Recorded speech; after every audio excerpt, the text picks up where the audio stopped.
Hey everybody, it's me. I'm gonna do another video on fibromyalgia. And it is a very real thing. It can be very painful.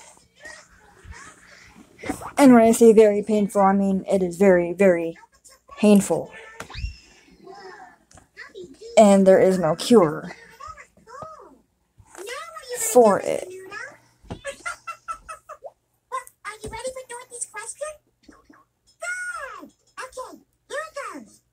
How do you mail a letter? How do you mail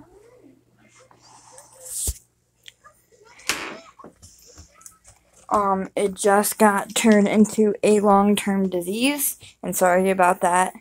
My daughter just fell asleep. It just got turned into a long-term disease with no cure. And that's very, very true. There is no cure. My neighbor that I just met not too long ago,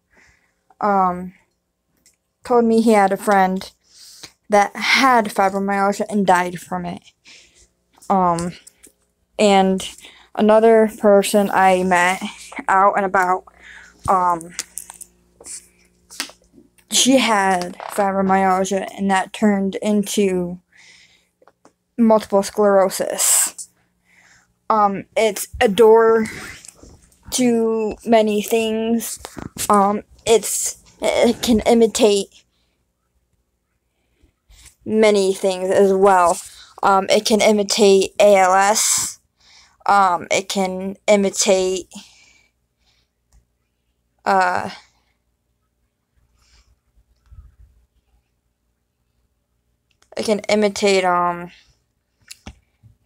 rheumatoid arthritis.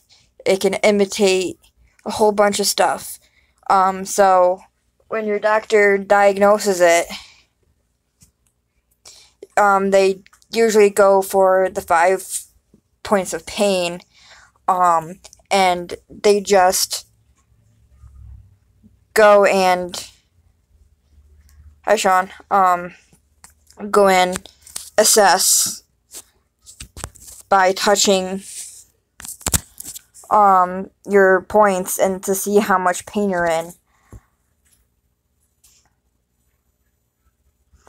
And then they ask you to bend over and touch your toes, and they assess on how far you can go and touch the floor.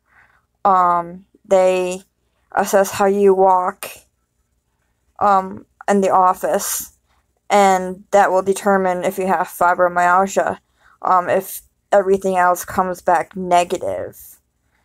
When you have fibromyalgia, it's hard to do major things.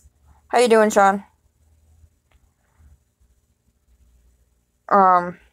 Major things like bend over, pick things up.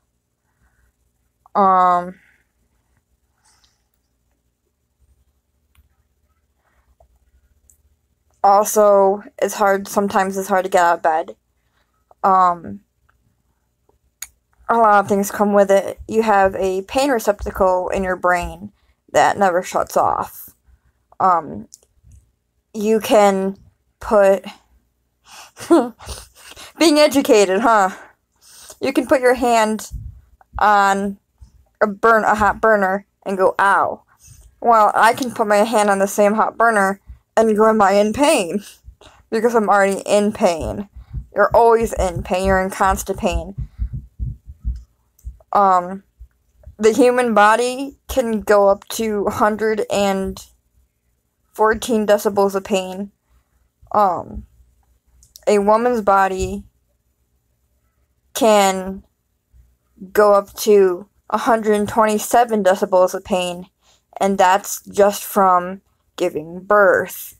The decibel of pain when you have fibromyalgia is off the chart. Your body doesn't know how to register it. And also when you have fibromyalgia, you can get rashes all over your legs. The rash looks like pimples.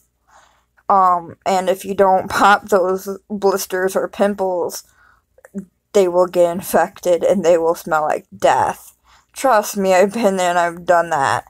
And sad to say, they're coming back because I've had so many fibro flares, back to back to back to back, and they've been so bad.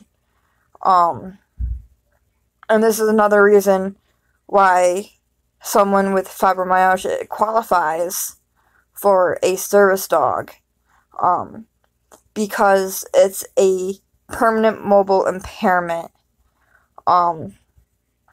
So if you don't live with somebody, you're going to need some kind of help at some point, numerous times during the day. So the dog can do numerous things for you, like pick things up off the floor, open a fridge, get something out of the fridge if need be, assess how much pain you're in, bring you pill bottles. There is stuff out there for fibro, like Lyrica. It does work. It doesn't work for everybody, but it does work. Except there's a lot of side effects, and one of them is gaining weight. I'm refusing to go back on Lyrica because of the weight gain. As I just lost 28 pounds within the year, which I'm pretty proud of.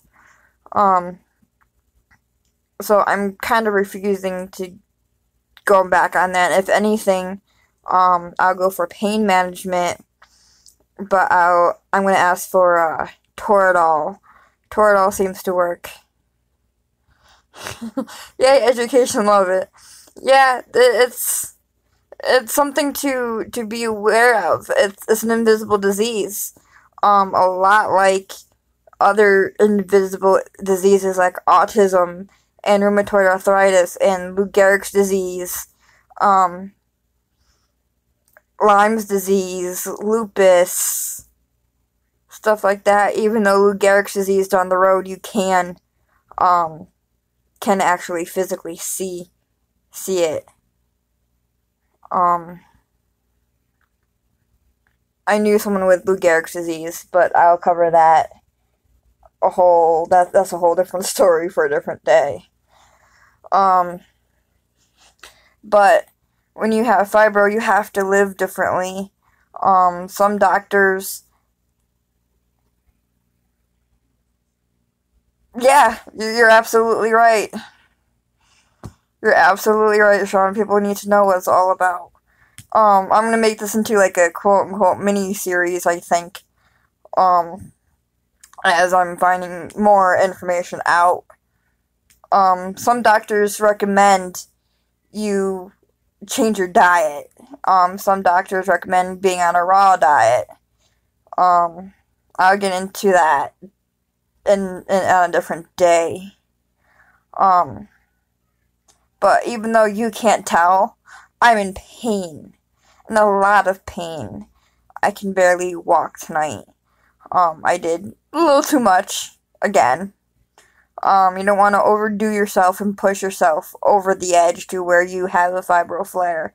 The cycle of flare-ups and remission, are very hard to tell, and they're hard to tell when you're going to have a flare. The flares mainly go with the weather. Me personally, some people can't go down, can't function, when it gets too cold or when it gets too hot. Me personally, I can't function when it hits below 30. And I can't function if it goes above 80. How I functioned in Texas when I went down to Texas, I don't know how I did it, but it wasn't a dry heat. It was a dry heat, except when you went near the ocean, it was a moist heat. But I felt really good when I went down there because of the heat, even though it got to like 110 most days. But it seemed to make the pain go away or go into a remission. Um, and that's how I figured out that I had fibro because of the rash that became on my legs. And as I was looking stuff up, I saw that that was completely normal, which is hard to believe, really. Um, but yeah, I think I'm gonna cut this video off for now before I go on different which ways. Um, and soon enough, my friend Sean and I are going to be on another video, a collab video on Google Air Hangouts. And we're going to be talking about Syria. I'll see y'all later.